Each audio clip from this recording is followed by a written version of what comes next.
Hello. Today we're gonna boil chicken. It's really easy, you'll see.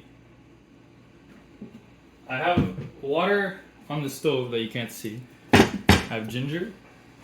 What else do I have? Scallions, and I have, this is the stock of a garlic, because it's pretty much garlic season right now. Like, as you can see, you know, I cut it from, can we see properly? Yeah, I cut it from this garlic. It's very nice, beautiful garlic. But I don't want the strong taste of garlic, whereas this is more, you know, mild. I'm probably not even gonna use all of this.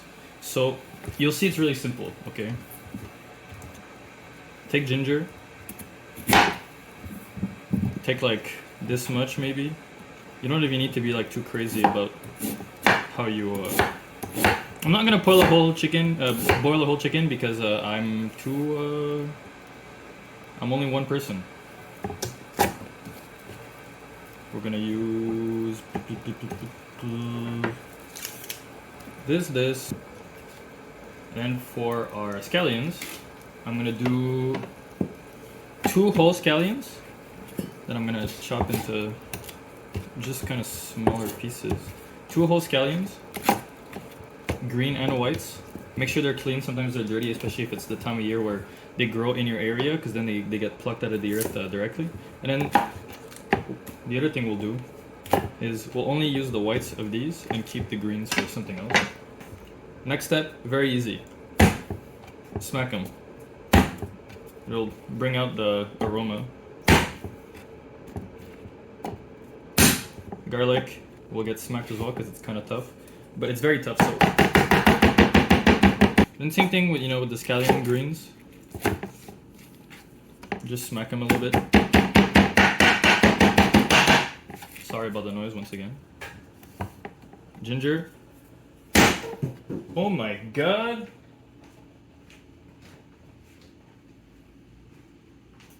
I'm not gonna use that, obviously.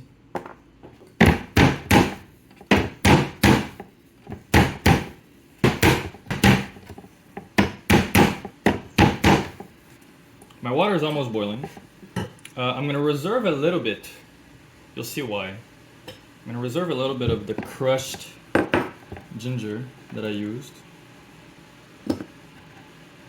I'll actually cut it maybe a little bit smaller. I'm gonna use a little bit of my scallions. Just a little bit. I'm gonna put them with, that I crushed, I'm gonna put them with the ginger. Water is almost boiling. Next ingredient, very important. If you want this flavor profile, you don't have to use it, but I will because it's one of my favorite ingredients. Sichuan Peppercorns and star anise. So my water is boiling. As you can see, I have 1 breast, 1 leg. I'll show you.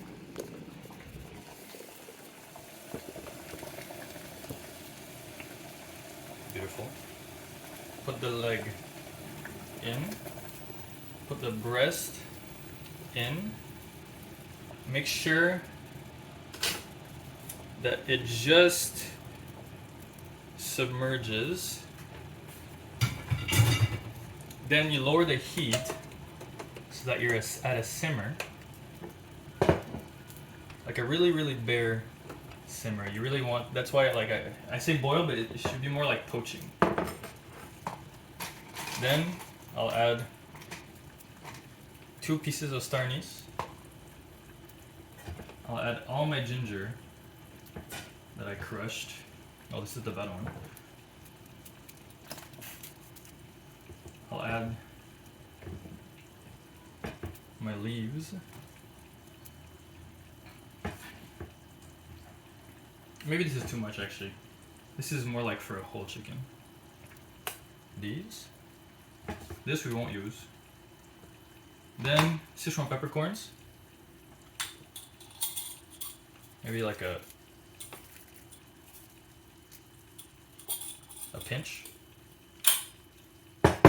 Now this is optional, you don't have to use it. I will because I want to flavor my chicken, and this is only like a bit. You could use a dehydrated mushroom if you don't want to use MSG, but I'm gonna give a good sprinkle of MSG.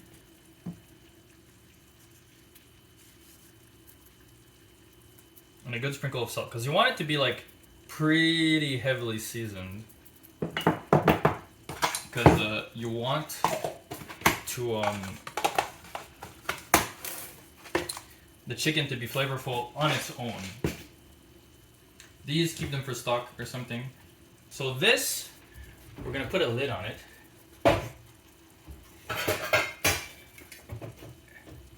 And you really want like the gentlest simmer. If you see, it's like very, very, very little bubbles.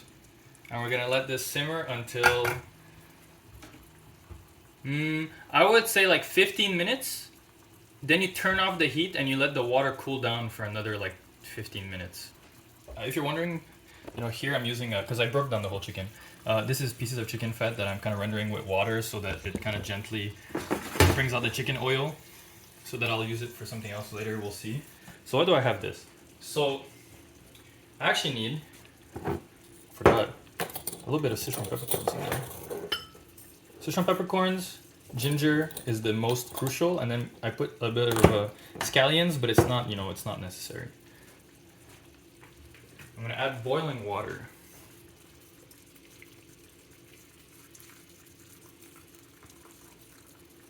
That's it. Just a little bit of boiling water, and it's gonna infuse like a tea, and we'll use this later. I actually forgot one thing. It's not like the most important thing, but it is, you know, somewhat important. I'm gonna add a little bit of Chinese cooking oil, just like a glug. It's gonna kind of give us a cleaner taste. It's kind of gonna remove the I don't know what you want to call it, like the gaminess of chicken. Not that chicken is very gamey, but like every meat has some level of like funk to it, especially if you don't skim it, which I'm not going to. I don't think it's necessary to skim this. So to kind of remove some of the gaminess, I added a little bit of a Chinese cooking wine. You could put sake if you don't have any. You could even put a little bit of white wine, but the flavor profile would be different. Dry sherry is probably your best alternative if you don't have anything, you know, no strong Asian ingredients at home. All right, so for our next step, try to get a better angle. For our next step, make a little sauce for our chicken. So what I have right now, meats. I have chili oil. This one has sediment, but I don't mind. I like the flavor that the sediment bring. I'm going to add a little bit of sesame oil, but you could also add ground sesame, or you could add sesame paste. I'm adding sesame oil because I think it's very, very concentrated, and it doesn't add any like texture, which would be brought by, you know, like the sesame paste or the sesame powder, but I like the ground sesame powder. But because I already have all these sediment from my chili oil, I'm going to go ahead and just add like sesame oil. My Sichuan chili oil has a lot of Sichuan peppercorns in it, so I'm not gonna add anything extra. But normally you would see ground like Sichuan peppercorn powder. Actually, I might make some. We'll see how it tastes after I add my my ginger and the Sichuan peppercorn water.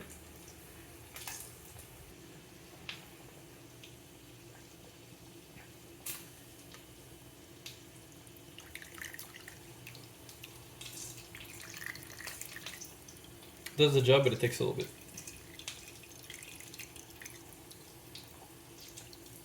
Next, some black vinegar.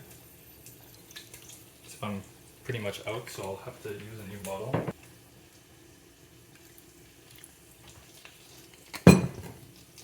Always, you know, taste and adjust as you cook. All I have is a Japanese shoyu, but it's fine.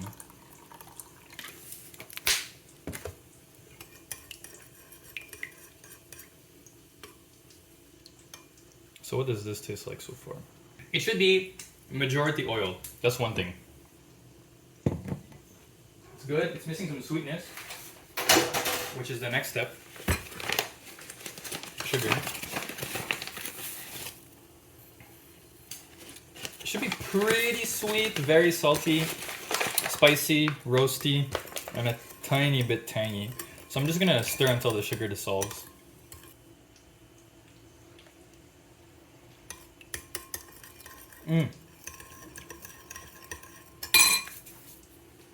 Tastes nearly a bit more vinegar. Tastes nearly like what I want it to taste. And yeah, chili oil is pretty numbing, so I don't think I'll add Sichuan peppercorns. But you want it to have like a numbing effect. Sauce is done. It's got everything I want. And now our chicken is ready, so let's do the next step. I close the heat. I'm just kind of letting it come down to temp a little bit. I just want the water to get remove it from the heat entirely. I just want the water to kind of cool down a bit. Then I'll remove the chicken from the hot water and I'll put it in cold water. I currently have water in the fridge that's cooling down because I have no ice cubes, so I can't make ice water. I got rinsed rice, and I'm going to pretty much toast my rice in the chicken oil a little bit. Just a little bit, just like to say I did it, you know. Just to coat that rice with the fond. In the meantime, rice cooker. Ooh, rice cooker. Well, rice cooker container. Rice cooker.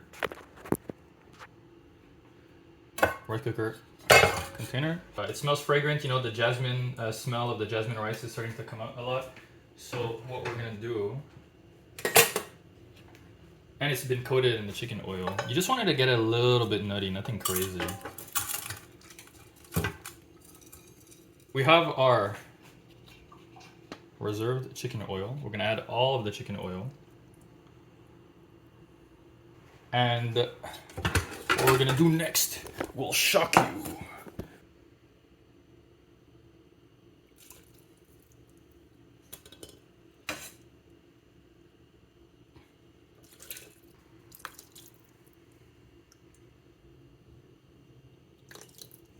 And we are there.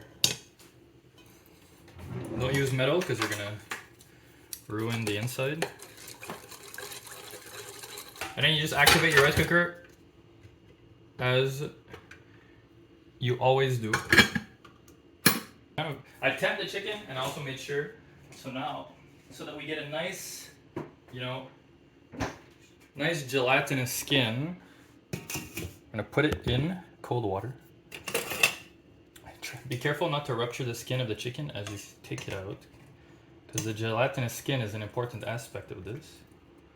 Dunk it in the cold water.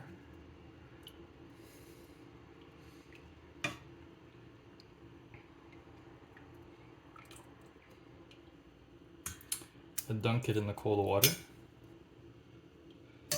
And then put this in the fridge so it continues to cool. You can keep this, it'll taste like a delicious chicken broth because of all the salt, umami powder, and by umami powder I mean like MSG and all the aromatics. It'll be good. Alright, so how would you serve this? Well, step one, the rice is ready. So what you gotta do, always, you know, fluff up the rice. So what I've seen this dish like, this makes no sense. I've seen this dish served in many ways. Well, this dish, I'm doing an interpretation of like a mouth-watering chicken, but I guess you could use the same chicken poaching technique to do Hainan chicken rice. And the rice I did is kind of like Hainan chicken rice. I just didn't have pandan leaves.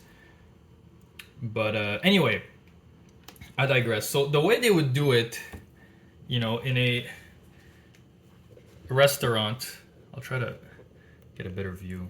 The way they do it in a restaurant is they'll take the whole chicken, in this case, you know, and they'll kind of cleave it across the bone, and you then eat the chunks with the bone stuck to it. But I'm not the biggest fan of eating with bones. Maybe it's because you know, I didn't grow up doing that or whatever. But and also, you know, this knife, it's a cleaver, but it's not a meat cleaver. It's a vegetable cleaver. So I would probably damage my knife if I tried to do this. And you can see the texture of the skin. It's taut and it's gelatinous. It's beautiful.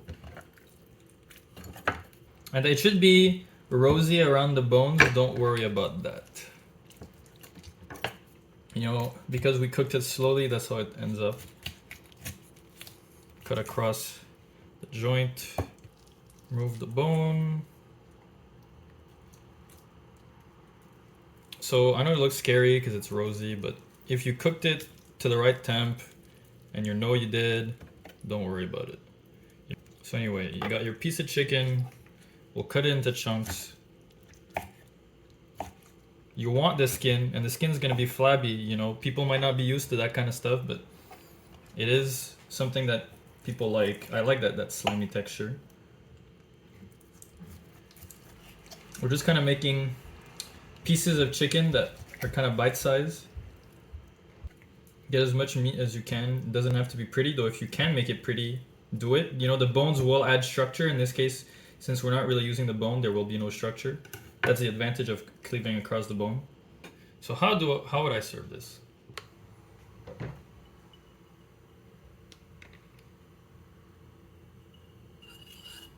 The way they do it, you know, they'll serve you like a chicken placed all pretty and stuff. I don't have the structure because I don't have the bones. So we'll try to just do like a mountain of chicken. It's gonna look like shit, I promise you. This, I promise you, it will not look very good. You got your mountain of chicken that looks terrible. And you add more sauce on top. Restaurants, the sauce is gonna be bright red, and it's gonna be bright red, and you'll have the chicken be very yellow. The reason the chicken is very yellow is probably because they cook it with turmeric. Not necessarily, but it's usually why. Yeah, clean up a little bit. You know, really useless. Really useless. Cilantro on top. Sprinkle sesame seeds. Ouch! It's very hot. Bowl. Rice. It's all oily and delicious. I'm gonna burn my fingers again. Ah! There you have it.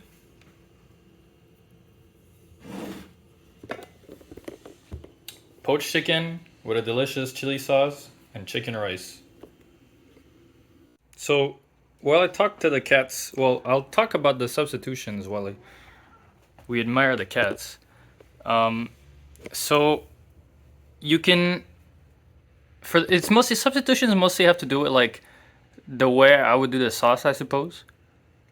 But the sauce, I've seen versions where they use ginger and garlic and they crush them together into a paste and then add sugar, salt, vinegar, soy sauce, and Sichuan peppercorn powder, and then they add chili oil. That's one way I've seen it done.